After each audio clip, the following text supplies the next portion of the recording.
Ko'chadagilarni oldida rasvoyi jahon bo'ldim. Yer yorilmadi. Men tikka kirib ketmadim. Agar shu ishga qaytib borsam, it bo'lay. O'lgim kelyapti. Ha, tinchlikmi? Kelgandan odamni xursand qilasan. Ishxonadagilarni oldida rasvoyim chiqdi. Ha, birinchi marta emas-ku, nima his qilasan? Bitta dugonamni Fotiha to'yi bo'ldi. O'sha to'ydan to'rt top keldi. O'sha to'rtni hammaga yedirib chiqayotgandi. Menga kelganda mundoq qaradi-da, "O'rtoq, sendan sassiq hid kelyapti" dedi. Yaxshi-ku. Buni nimasi yomon?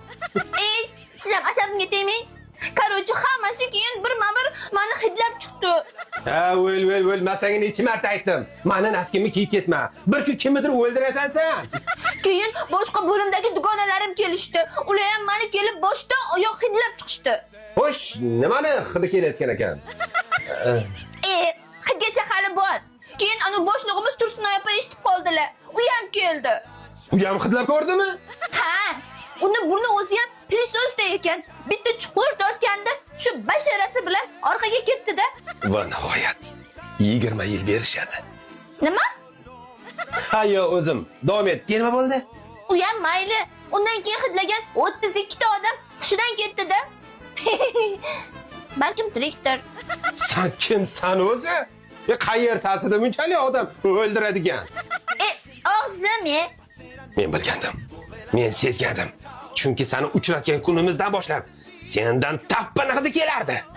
Lekin hech qachon hidlashga jur'at qila olmaganman. Siz ham mana shunaqa qo'llavering. Yashagim kelayapti.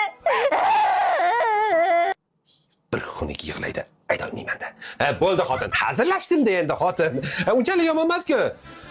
Chidasa bo'ladi-ku. Dugonalarim aytishi bo'yicha yaqin orada shunaqa bo'lishni boshlaganmish. Xotin, mana menga keraksan, tushunyapsanmi? Bor hid-piding bilan yaxshi ko'raman seni. Ular aytaveradi. Ular seni borku ko'ra olmagan. Ke, bitta hidlab ko'rayman. Men senga atletda dodasini aytaman. Aniqni aytaman. Ke, bitta hidlay. Yo'q, hidlamaysiz. Jonzot, eriyman-ku. Bitta desang bo'ldi. Qani? Tayyormisiz? Men vechna tayyorman. Qani? Ehtiyot bo'ling-da.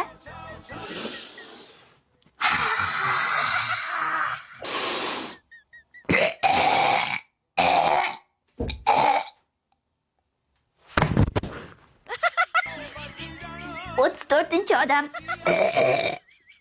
Xotin, menimcha sen yaqinda o'lasan.